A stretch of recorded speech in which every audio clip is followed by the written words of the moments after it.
मुर्दाबाद मुर्दाबाद धर्मेंद्र प्रधान मुर्दाबाद मुर्दाबाद धर्मेंद्र प्रधान मुर्दाबाद मुर्दाबाद मुर्दाबाद भाजपा सरकार मुर्दाबाद मुर्दाबाद मुर्दाबाद मुर्दाबाद भाजपा सरकार मुर्दाबाद नहीं चलेगी नरेंद्र मोदी मुर्दाबाद मुर्दाबाद मुर्दाबाद नरेंद्र मोदी मुर्दाबाद मुर्दाबाद मुर्दाबाद अमित शाह मुर्दाबाद मुर्दाबाद मुर्दाबाद अमित शाह मुर्दाबाद मुर्दाबाद मुर्दाबाद धर्मेंद्र प्रधान मुर्दाबाद मुर्दाबाद विद्यार्थ्यांनी या ठिकाणी आत्मदहन केलं। या सगळ्या त्यांच्या वतीनं धर्मेंद्र प्रधान यांच्यावरती सदोष मनुष्यवधाचा गुन्हा दाखल केला पाहिजे, कारण त्यांच्या मृत्यूला हे लोक कारणीभूत आहेत। त्यांच्यावरती या ठिकाणी 302 IPC प्रमाणे त्यांच्यावर गुन्हा दाखल झाला पाहिजे। DYFIच्या वतीनं आम्ही जिल्हाधिकारी कार्यालय पूनम गेट या ठिकाणी आंदोलन केलेलं आहे।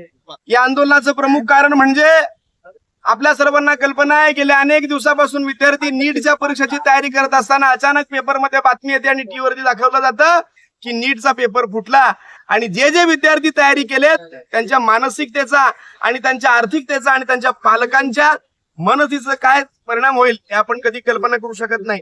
इतकंच नसून पेपर फुटला ऐकल्या देशामध्ये जवळजवळ 3 विद्यार्थ्यांनी आत्महत्या केली। या 3 विद्यार्थ्यांच्या आत्महत्याला जबाबदार हे केंद्रीय शिक्षण मंत्री धर्मेंद्र प्रधान आहेत। त्यांच्यावरती 302चा गुन्हा दाखल केला पाहिजे, त्यांच्यावरती मनुष्यवधाचा गुन्हा दाखल करून त्यांनी त्यांचा तात्काळ राजीनामा घेतला पाहिजे। केंद्र सरकार जर अशा पद्धतीनं या पेपर फुटीमुळे जर गांभीर्य घेत नसेल तर विद्यार्थ्यांच्या भवितव्याचं काय? जेव्हा आम्ही म्हणतोय ही जी नॅशनल टेस्ट एजन्सी आहे ती NTA रद्द करा, आम्हाला प्रायव्हेट एजन्सी मार्फत परीक्षा नको, सरकारने थेट परीक्षा घेतली पाहिजे। इतके विद्यार्थी आज लाखो विद्यार्थी या सगळ्या वैद्यकीय क्षेत्रामध्ये आपलं उज्ज्वल भविष्य करण्यासाठी त्या परीक्षेचा अभ्यास करतायत। आज त्यांच्या मानसिकतेचा विचार हे सरकार करायला तयार नाही आणि 21 जूनला पुन्हा परीक्षा जाहीर केलेली आहे। प्रत्येक वेळी फॉर्म भरा, प्रत्येक वेळी पैसे भरा, हे कुणाच्या खिशात आणि कुणाच्या घशात जात आहेत हा मोठा प्रश्न आहे।